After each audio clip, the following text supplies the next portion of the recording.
Hello, my name is Lola, and I'm going to be reacting to five more horrible ways animals can end you by Casual Geographic.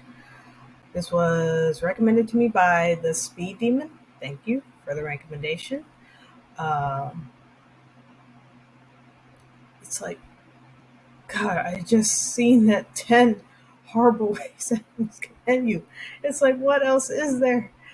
Uh, but I mean, what can you expect, man? It's freaking nature, man, and it's like, damn, nature, you scary. Like, it's like, what'd you expect, man? That's why I try to stay away from it, man. Uh, I remember hearing that, um, like that slogan, like in ads where it's like, "Oh, be one with nature." When it's like, why? When nature has come up with all kinds of different ways to end you, why would you want to be one with that? Hell no, man. I'm good. I'm good with staying at home. I'm better off with that. Anyway, yeah, let's check this out. And if you want to like, comment, subscribe my channel, you can. If you don't want to, that's fine too. Here we go.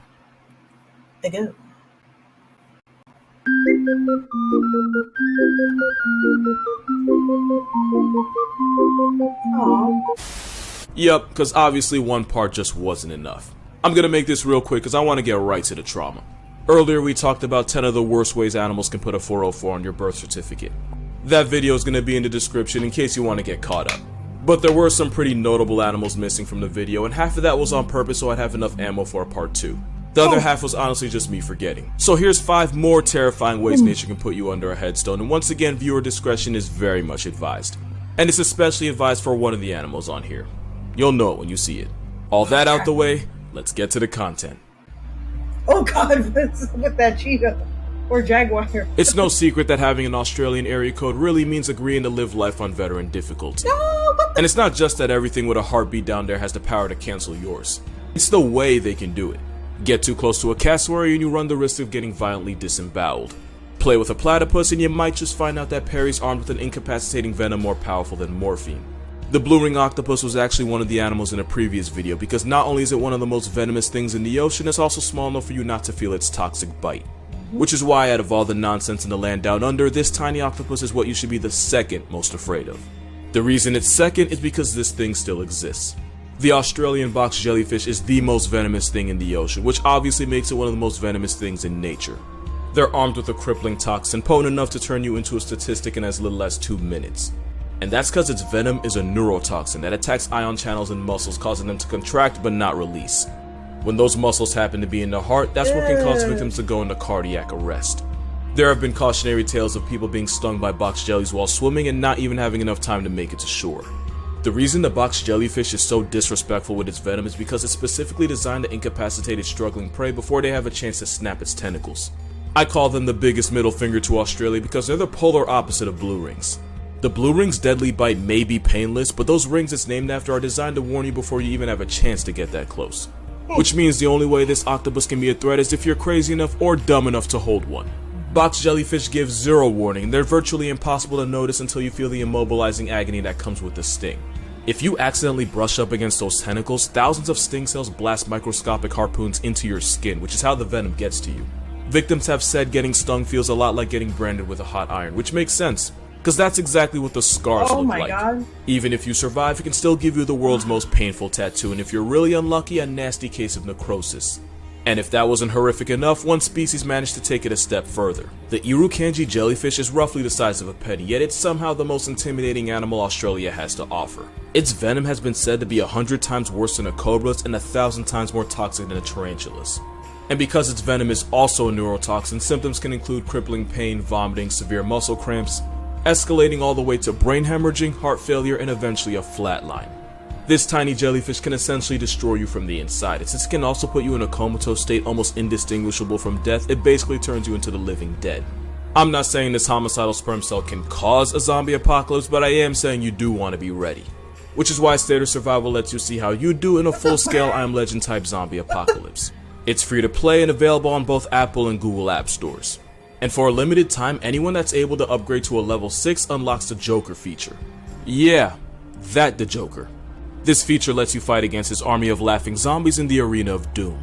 In terms of just gameplay, there's multiple game modes like PvP and PvE. I prefer PvP, but only because I can't be truly satisfied winning unless I'm actively screwing someone else over. There's also the Explorer Trail option that lets you venture out into unknown areas and commit genocides on waves of zombies. And you're the good guy here, so it's justified. Download Seder Survival using the link in the description and use the code CasualGeoSOS to redeem an in-game starter pack that you don't want to miss. Downloading with the link also gives you a chance to earn several $50 Amazon gift cards, which to me isn't a bad deal. But what is a bad deal is if you manage to come into contact with this jellyfish. Because one of the symptoms of Irukandji syndrome is an overwhelming feeling of doom. Some victims will reportedly be so sure they were going to die that they would beg the doctors to put them out of their misery permanently. And that's because the venom can cause a release of catecholamine, one of the things responsible for your flight or fight response, which makes this jellyfish one of the few animals that can bend you over psychologically as well as physically. Basically, it puts the fear of God in you to the point where you want to go meet him. That being said, with immediate medical attention, your chances of getting put on the news by a box jelly are surprisingly low. Doesn't change the fact that an estimated 50 to 100 people lose the lottery to this hellspawn each year. And because of the nature of the symptoms, that number could very well be higher and the deaths either go unreported or get falsely attributed to something else. The worst part is you will almost never see it coming, unlike the next animal. Why do you keep showing me that face, yo? A few comments from the previous video questioned why I left big cats off the list, and honestly the answer is pretty simple. Cats are nature's perfect little killing machines, but because they're not pack hunters like hyenas or wild dogs, they have to put their prey out of commission before they eat it. This minimizes the risk of injury and allows them to carry their prize to a much more secluded spot, which means most big cats will mercy murk their prey with a quick but critical bite to the windpipe. But of course, there has to be an exception to every rule. Roll the clip.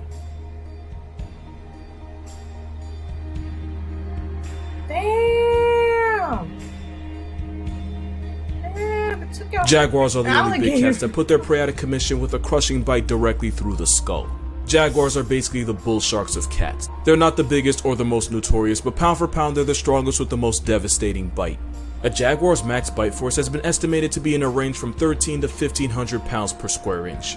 That mouthpiece is not only strong enough to evict a turtle from its shell, but it produces enough force to puncture the skull and even pierce the brain. This method is enough to one-shot virtually anything in its area code, from capybara to caiman, and they've even been known to rip the cranial cap off of animals as tanky as the tapir, which can weigh over 800 pounds. Jaguars are ambush hunters that catch bodies by disabling their prey before they even have a chance to react, which is why a full-grown caiman with a brain the size of a walnut has virtually no shot against a motivated vice grip with whiskers. And since jaguars primarily puncture the temporal bones of the skull, they essentially punch holes in your head by biting between the ears. And because jaguars are as comfortable catching life sentences in water as they are on land, they're South America's all-terrain assault weapons. If a jaguar wants your name off the census, you're not even a person, you're a walking corpse at that point. But spoiler alert, jaguars don't even have the worst bite on this list. This snake is naturally shy, non-aggressive, and would much rather slither away from confrontation. It's when it feels cornered that the bum sling shows you why it's one of the most venomous snakes to ever live. This sub-Saharan serpent is armed with hemotoxin-riddled venom, which contains anticoagulants that limits the body's ability to form blood clots. Which is how this introvert of a snake can cause fatal hemorrhaging in tissues in muscles and the brain, causing you to bleed into an obituary.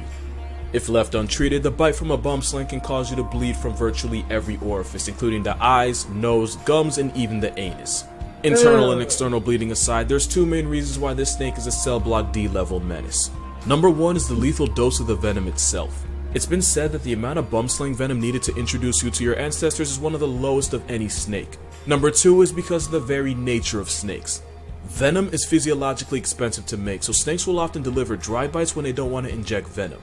It's how they get their point across without wasting precious venom on a non-life threatening situation. You're probably wondering how not releasing venom is a bad thing, and here's where nature shows you how much of a female dog she really is. Bum sling venom is slow acting, and it can take the victim several hours to feel the effects. This can cause victims to falsely assume the bite was dry and then not seek medical attention as urgently as they should. By the time you're bleeding out of your ass and eyes, you're already on the waitlist to the cookout in the clouds. And without anti-venom, a complete blood transfusion could be the only thing keeping you from a box in the ground. In 1957, herpetologist Carl Smith was bitten by a young juvenile bum sling, but he didn't immediately seek medical attention because he assumed the baby snake couldn't produce the lethal dose. You could probably guess how that movie ended. Instead of getting to a hospital, Dr. Schmidt recorded all of his symptoms after being envenomated. All of them, except for the last one. That day, Dr. Schmidt became past tense, likely at the hands of internal excessive bleeding, all because of one mistake. Had he been rushed to a hospital and received antivenom, he might have lived long enough to learn his lesson. Lucky for us, the bumsling is timid and afraid of people, and for all its toxicity, it has a surprisingly low body count, believed to be only responsible for less than 10 deaths. Unlike the next animal, which has a body count not in the hundreds, not thousands, but likely in the millions. If I made a poll asking what the most dangerous animals in Africa are, some answers might include hyenas, the always homicidal hippopotamus, of course you can't forget the lion, and heavyweights like the African elephant, rhinoceros, and Cape buffalo might also make an appearance. And if you're an intellectual, you might say the mosquito since they co-author more death certificates than any other animal. But we know how much of a menace mosquitoes are. Most people don't think the same of this fly, and that's exactly why they're here. The tsetse fly is one of the most murderous things alive, believed to have a human hit rate of, at the minimum, 10,000 bodies a year. It's a parasite that feeds on the blood of others, and like the mosquito, that makes it the perfect vector for a handful of nasty diseases. The nightmare starts when an infected tsetse fly passes on the parasite trypanosoma to an unknowing human. Once that parasite turns your body into an Airbnb, it shuts you down from the inside. Being the landlord to this parasite can mean heart problems, kidney failure, anemia, and if you're pregnant, you might just get a visit from that young lady, Miss Carey. But the most disturbing part is that it's now the second animal on this list that can do damage to your mental.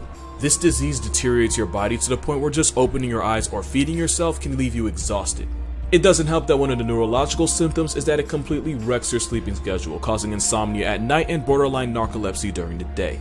That fun little fact is exactly how this disease got its name, African sleeping sickness. And that's not the only symptom either. Victims can experience drastic shifts in personality, usually resulting in uncontrollable episodes of aggression. This fly factory resets your personality, and the infected can become such a danger to themselves and others that there have been instances of victims being tied to poles where they can't hurt anybody. It's a debilitating disease, and one that slowly breaks you down until you eventually slip into a coma and never wake up. The only good thing is that statistically, the chances of becoming a hashtag after being bit are incredibly low, since the tsetse fly has to already be infected. But my mother would have raised a lie if I said that about the bite of the last animal on this list. Why can't you face? There might not be a worse death sentence in nature than the one hiding in this picture. And that's because crocodiles have spent the last 200 million years perfecting the art of canceling life subscriptions.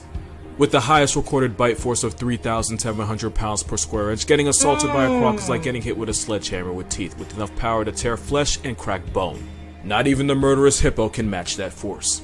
The crocodile's hunting strategy involves sneaking up to its victim underwater while completely undetected, which they can do because nature put their eyes on the top of its head, giving them a disrespectful stealth factor. Those are all eyes, and they're all looking at you. Once they're close enough, they slam about 60 razor-sharp cones for teeth into their prey and then drag them into the water where they have a home court advantage. Especially since a crocodile can hold its breath for over an hour. And as if death by reverse baptism wasn't enough, crocodiles have possibly the most unforgiving finishing move of any animal. The crocodile's death roll is designed to rip their struggling prey apart into easier to swallow chunks of flesh. I'm not gonna let you see what just happened to that zebra, just know its neck is now non-existent. And with jaws like a snare trap, surviving a fate with a prehistoric homicide gecko usually involves negotiating an arm or a leg. The crocodile's hunting method is so successful that they've been around for hundreds of millions of years and barely had to change their playbook. But the most haunting thing about them is that they believe in the worst type of equality. Jaguars don't see humans as prey, and they're just as likely to run away from an encounter. For all its venom, the bumsling's first choice is always pacifism.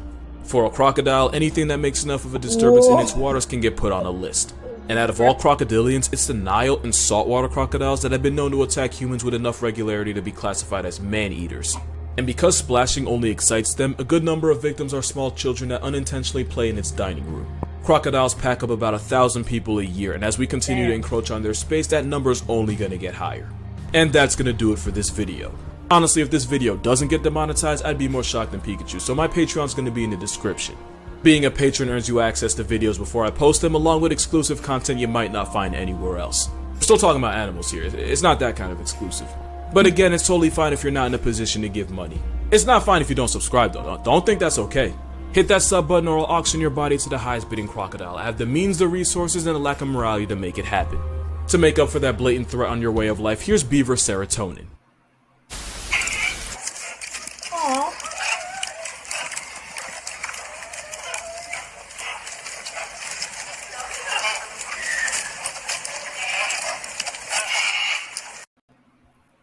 But it's like, seriously, like,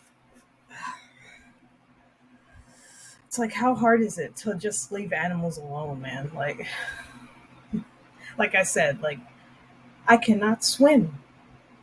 I cannot climb trees. Like, so it's like, why am I gonna be around an animal where I cannot get away from? Like, why?